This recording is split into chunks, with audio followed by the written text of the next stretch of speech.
Once upon a time, there was a small green bird named Esmeralda. She was a bright and cheerful bird who loved to sing, and so much to the delight of the animals of the forest, she would do so every morning and night.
She was terribly embarrassed about.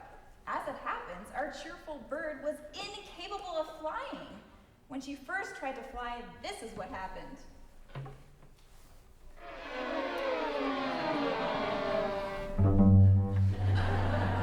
She wasn't hurt, but she was rattled.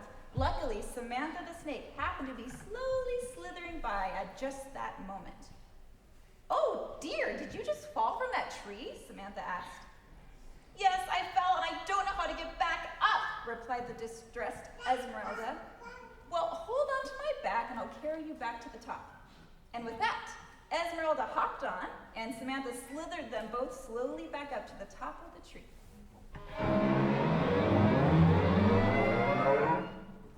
Many days had passed since then, but Esmeralda and Samantha became fast friends and spent much time together. Additionally, they designed a complex system of ropes and pulleys so Esmeralda could just hoist herself back up the tree if she fell again, which was very helpful because without fail, every time she leapt from her nest,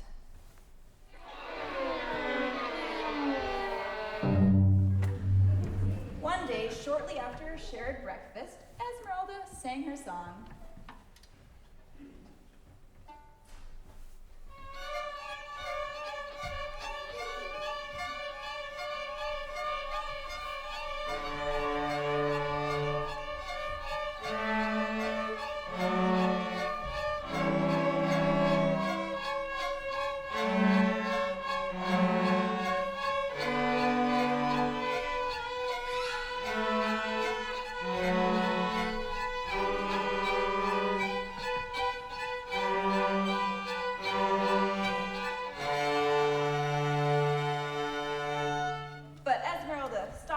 When she noticed that Samantha was giving her a quizzical look. "What is it?" Esmeralda asked. "Oh, I was just wondering why you were standing there for so long with your beak open like this," Samantha explained. "What do you mean? I was singing, of course." "Is that what you call it? I guess I'll try it." And Samantha opened her mouth, and this is what it sounded like.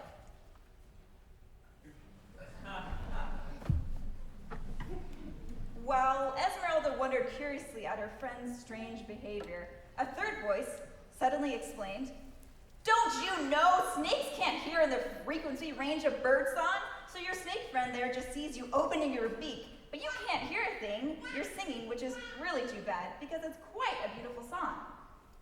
Esmeralda was flattered by the compliment, but then leapt back with a start. Samantha hadn't noticed the newcomer and was still gaping with her mouth open and staring at the sky. "Who are you and how did you get here?" Esmeralda shouted, quite taken aback. Samantha shut her mouth and coiled defensively. "Well, I am a skunk, and my name is Skunk, and I flew here. I'm sorry to startle you." "You flew?" Esmeralda and Samantha said in unison. "Well, of course, I am a skunk, after all." Skunks are one of nature's most delightfully silly creatures. As everyone knows, a skunk is capable of producing a powerfully noxious. It seems skunk has honed their skill to the degree that they were able to maintain controlled flight. When sounded something like this.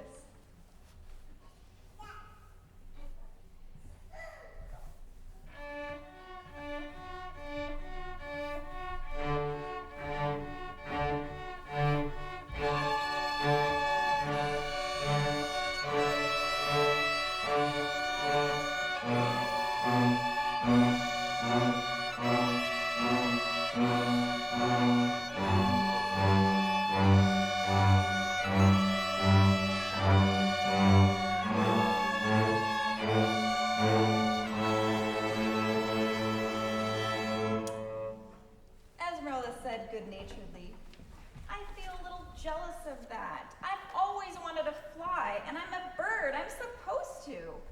Skunk replied, blushing, well, flying is great, but as you can imagine, it's hard to keep friends when you've got a power like mine. Skunk looked from Esmeralda to Samantha, clearly longing to be friends with them. Samantha, sometimes a bit of a space cadet, had tried singing again while the other two talked and was staring at the sky with her mouth wide open. Caught with her gaping, silent mouth, she also blushed and admitted, well, I never knew that I couldn't hear birdsong, but I sure wish I could now that I know. The three stood there on the treetop in awkward silence, wondering how the plot might advance. If that awkward silence weren't silent and were put to music, it might sound a little like this.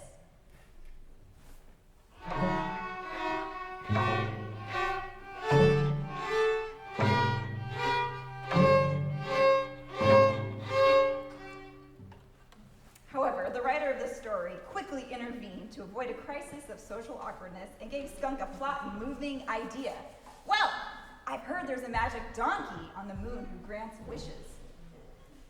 And with that, they agreed they had no choice but to go pay this donkey a visit, so they immediately set to work. Since the story's getting long, we'll cut to the chase. The three of them spent the next few hours building a rocket, which would fly them safely to the moon, using Skunk's incredible power. Here they are at takeoff.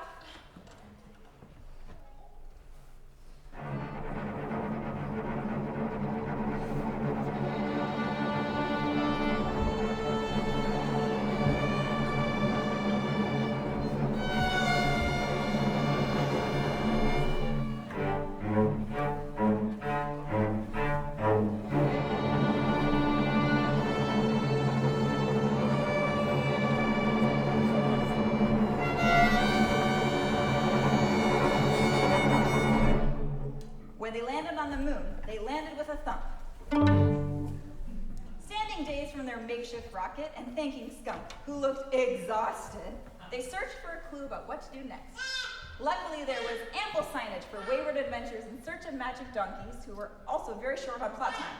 A nearby sign on a post clearly read, 8 measures of marching music this way, and had a giant red arrow pointing to the right. I wonder what that means, Samantha said aloud, but she barely finished her thought when...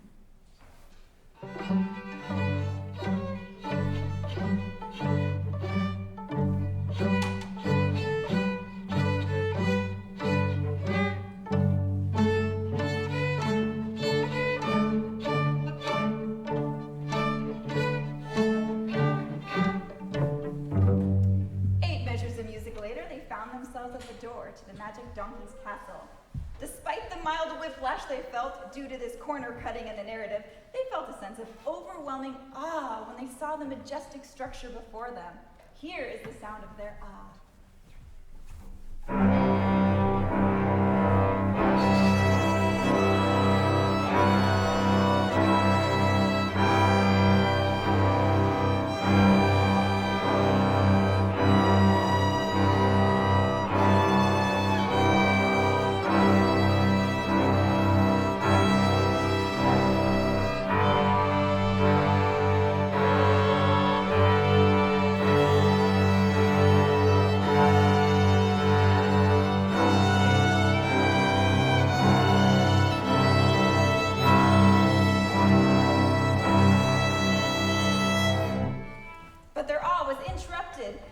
Cantankerous, yet strangely personable, magic donkey who had just been chewing grass on the front line.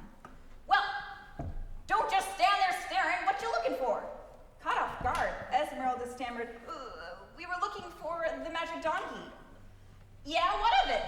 magic donkey.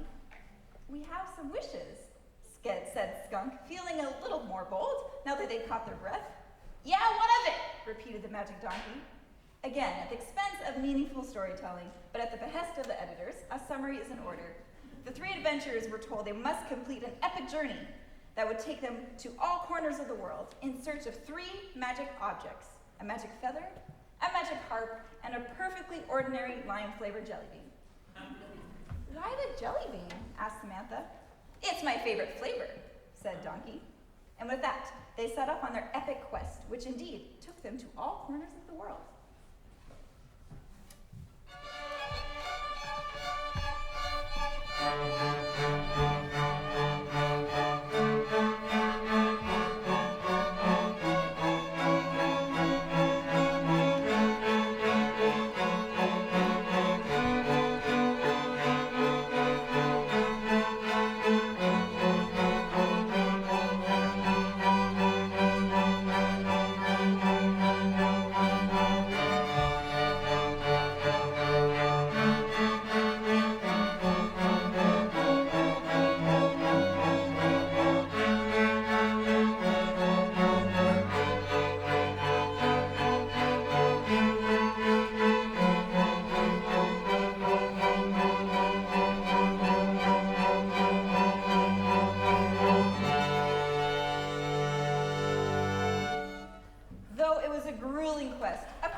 When they brought the objects back to the donkey, they said, "We've brought the powerful magic objects and the jelly bean. Will you grant our wishes?" The donkey smiled slyly. "I already have," she said. The 3 looked at her, completely confused. The donkey explained, "In order to find the feather, Esmeralda had to learn to flap her wings, right?" Esmeralda looked indignant. "How is that supposed to help me fly?" she yelled. Giving her wings a big petulant flap, she flew straight up into the air, then landed gently. A quiet, "Oh," was all she said. "Well, what about me?" said Samantha. "You had to stretch the limits of your hearing to help your friends find the harp. You're perfectly capable of hearing your friend's song now, and any other song." Samantha tried singing her own song.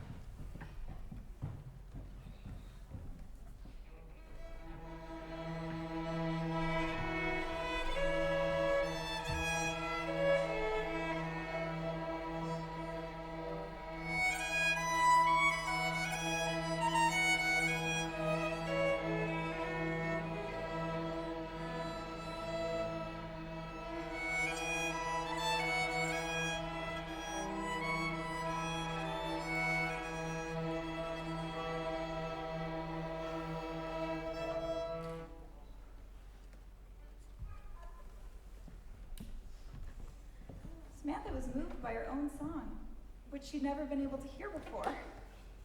"Oh, it's so beautiful," she said, tears welling in her eyes. Skunk, quick to catch on, didn't need any further explanation and hugged 2 newfound friends. The magic donkey just smiled and said, "Thanks for the jelly bean."